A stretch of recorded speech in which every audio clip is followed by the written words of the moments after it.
There is a circle of men on an open steppe. No walls, no city, no throne.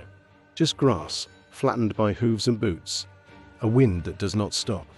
And in the center, a man standing still while others kneel. Not out of ceremony, out of necessity. They do not look at him directly. They look at the ground, at his boots, at the space around him. Because moments earlier, another man stood where they now kneel. He is gone. Not exiled. Not imprisoned. Removed. Efficiently. Publicly. Without spectacle. There is no cheering. No mourning. Just silence. This is how power is established here, in the Mongol steppe. Not inherited. Not granted. Taken. Proven. Maintained. This is the beginning of something larger than any one tribe. This is the steppe in the late 12th century. And this is where everything changes. The Mongol steppe was not a nation. It was not even a unified people. It was a network of tribes. Fractured, mobile, suspicious of each other. Each group moved with the seasons, followed pasture, followed water, followed survival. Loyalty was narrow. Family first, clan second, tribe if necessary. Beyond that, nothing. Conflict was constant. Raids were routine. Alliances formed quickly and collapsed even faster. Marriage could secure peace. It could also trigger war. Leadership was fragile. A Khan ruled only as long as he could enforce it. And enforcement meant strength.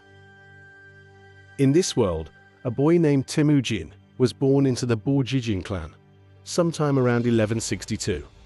His father was poisoned by rivals before Temujin reached adulthood.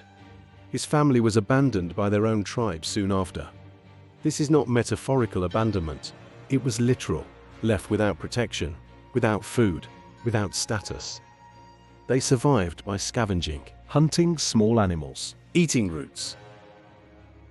At one point, Temujin killed his older half-brother over a dispute about food. Not in battle, not in rage, a decision. That decision mattered.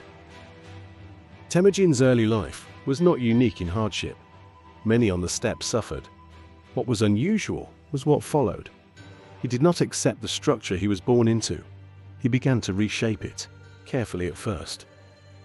He formed alliances not just through blood, but through loyalty, through shared risk, through deliberate inclusion of outsiders. He elevated people not because of lineage, but because of usefulness. This was not how things were done. Tribes were built on ancestry, on tradition, on inherited rank. But Temujin ignored that. He promoted commoners, former enemies, even slaves. If they proved loyalty, they advanced. If they did not, they were removed. Efficiently, publicly, again and again. One of the earliest turning points came with his alliance with Jamukha. They were childhood companions, sworn brothers. For a time, they fought together. But they did not agree on what leadership should look like. Jamukha believed in aristocracy, in noble lineage, in preserving the traditional order. Temujin did not. He believed loyalty could be built, that it could be transferred, that it could be engineered. Their alliance broke. This is where everything changes.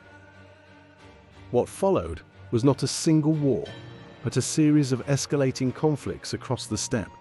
Small skirmishes, then larger engagements, then entire tribal coalitions forming and dissolving. Temujin lost battles. He was captured. He escaped. Each failure adjusted his methods. Each success reinforced them. He reorganized his forces into units of 10, 100, 1,000, not based on tribe, based on function. This mattered. It broke tribal identity. It replaced it with structural loyalty to the unit, to the commander, to him. Then came the Tatars, a rival group responsible for his father's death.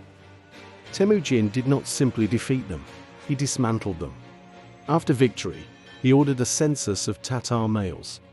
Those taller than the height of a cartwheel were executed, systematically, measured, counted, removed.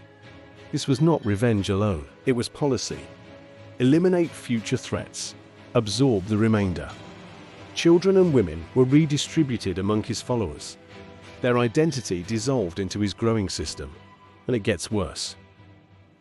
As Temujin's power expanded, resistance intensified. The Kirait, the Naiman, other steppe confederations, each saw the same thing forming. Not a tribe, something else. A structure that could outlast individuals. A system that rewarded obedience and punished defiance with precision. They attempted to stop it. Coalitions formed to destroy him. Some nearly succeeded.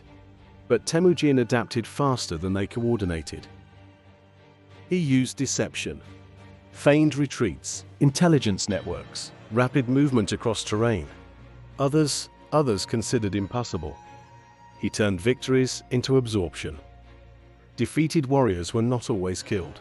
They were reassigned, integrated, reorganized. Loyalty was enforced through proximity and dependence. You served or you were removed. There was no neutral position. In 1206, after decades of conflict, consolidation and restructuring, a gathering was held, a Kurultai. Leaders from across the steppe assembled, not as equals, as participants in something already decided. Temujin was declared Genghis Khan, universal ruler. This was not symbolic. It marked the formal unification of the Mongol tribes under a single authority. For the first time, the steppe was not divided into competing factions.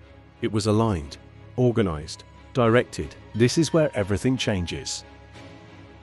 The unification was not peaceful. It was not voluntary. It was built on repeated decisions, each one narrowing the range of outcomes, each one removing alternatives, oppose and be eliminated, submit and be incorporated. There was no third option.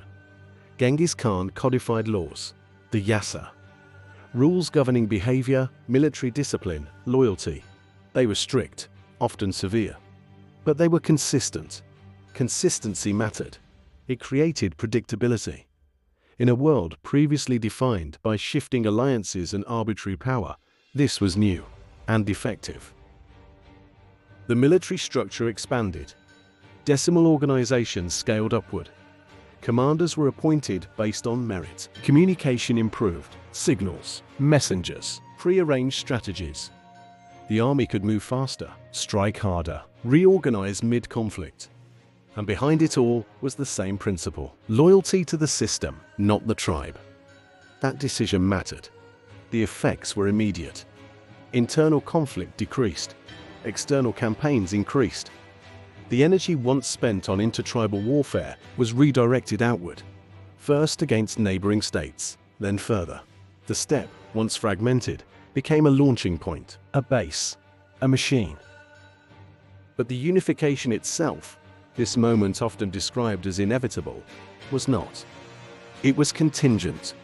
It depended on specific choices made at specific times. Temujin choosing to promote a former enemy, choosing to execute rivals publicly, choosing to dismantle tribal structures, choosing to enforce loyalty through reorganization rather than tradition. Each decision narrowed the future.